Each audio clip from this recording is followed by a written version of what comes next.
क्यों लोग दूसरों का बुरा करने का सोचते हैं?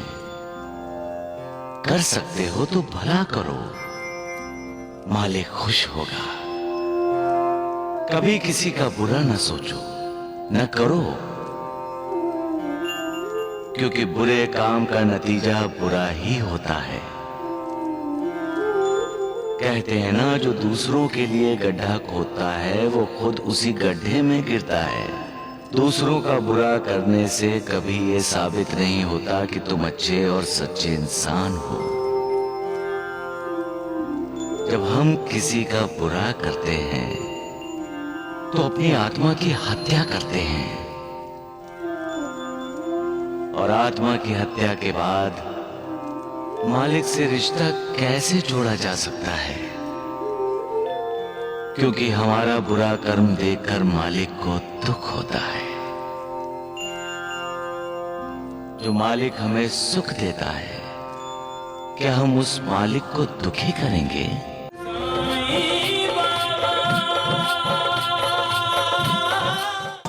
अरे राम राम राम राम।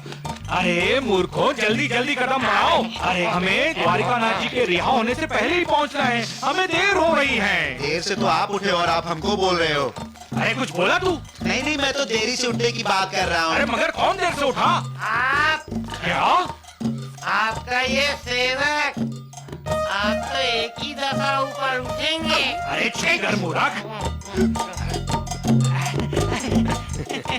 अरे वह जी, अरे राम राम राम, द्वारिकानाथ जी। अरे अरे मैं कह रहा था तुमसे कि देर हो जाएगी मूर्खों, देर हो गई। द्वारिकानाथ जी की जय, द्वारिकानाथ जी की। अरे बोलो मूर्खों, जय। आपको खुली हवा में देखकर मन प्रसन्न हो गया है। राम राम राम। आखिर सच्चाई की जीत हुई वह जी। लेकिन मुझे एक बात समझ में नहीं आई, आप लोग पुलिस थाने क्यों नहीं आए? अरे राम राम, इन मूर्खों की वजह से देर हो गई। अरे मुंह क्या देख रहे हो, हाथ डालो। अरे राम राम, मुझे नहीं, अरे द्वारिकानाथ जी को। द्वारिकानाथ जी की जय, द्वारिकानाथ जी की जय, द्वारिकानाथ जी की जय। क्या बात है भाई, कल तक तो तुम दोनों मेरे खिलाफ बातें करते थे और आज कल तक आप डूबता हुआ सूरज थे और हम हमेशा उगते हुए सूरज को प्रणाम करते हैं। हाँ, आज आप फिर उग गए। इसीलिए शिरडी वाले आपका स्वागत करना चाहते हैं। अरे राम राम। द्वारकानाथ जी, और स्वागत के लिए आपकी सवारी तैयार है। आओ द्वारकानाथ, गधे पे बैठो। क्योंकि आप ना गधे से भी गए गुजरे हैं। जी, अरे मूर्खों, कहाँ जा रहे हो? अरे आइए, बैठिए।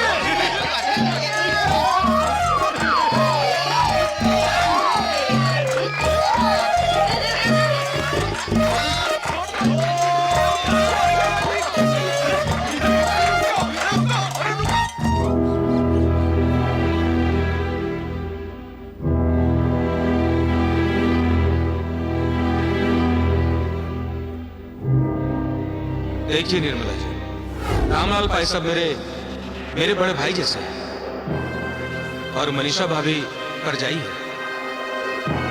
उन दोनों ने मेरे लिए इतना कुछ किया है कि शायद अगर मेरे कोई बड़े भाई या फिर मेरे पिता होते ना तो वो भी इतना नहीं करते।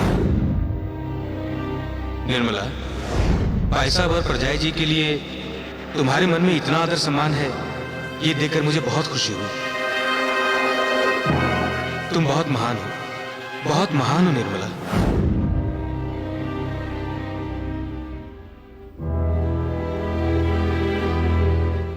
निर्मला बेटी, निर्मला। माँ, क्या हुआ? श्याम सुंदर जी आ गए? कहाँ है वो? श्याम सुंदर जी नहीं, वो साइकिलें वापस आ गईं, जो हमने पिछले हफ्ते भेजी थी। हम सोच रहे थे कि इस बार तो पैसे आएंगे, लेकिन इस बार भी साइकिलें नहीं बिकी। और अगर इसी तरह चलता रहा तो राजेंद्र साइकिल्स का नाम बदनाम हो जाएगा। इस बदनामी के पीछे कौन है माँ? हम ही तो हैं। धनजी सेठ 3 बार आकर गए हैं।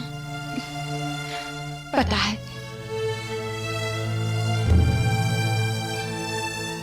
कुंदन लाल जी भी कह रहे थे कि उनके पैसे हम कब लौटाएंगे। यहाँ काम करने वालों को भी 2 महीने से तनख्वाह नहीं दे पाए हम। कुछ दिन और इसी तरह चलता रहा तो राजेंद्र साइकिल्स की नीलामी करनी पड़ेगी।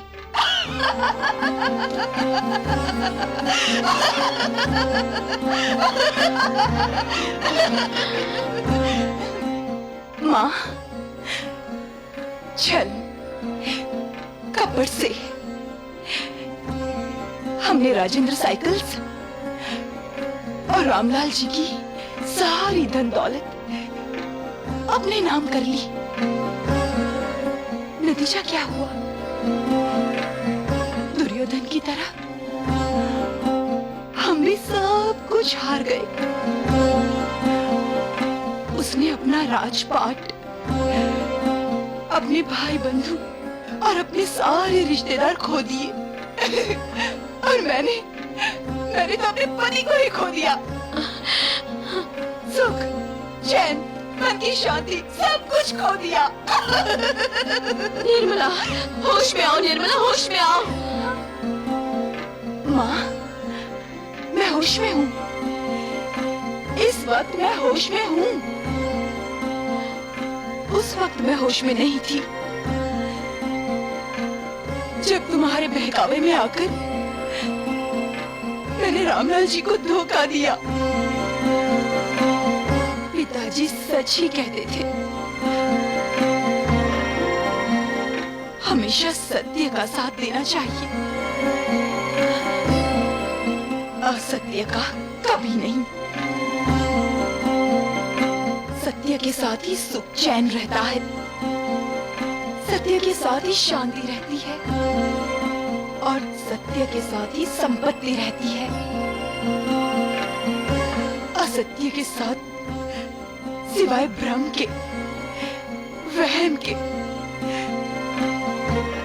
और कुछ नहीं रहता। कुछ भी नहीं, कुछ भी नहीं।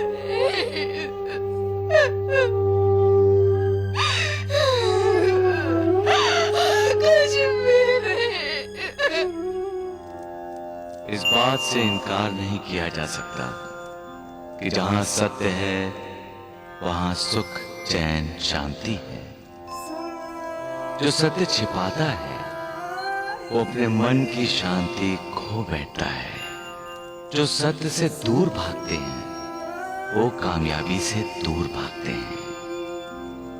जो सत्य को स्वीकार नहीं करता उसे जिंदगी में नाकामयाबी का सामना करना पड़ता है। इसलिए सदा सत्य की राह पर चलो, सत्य का साथ दो और सत्य ही बोलो।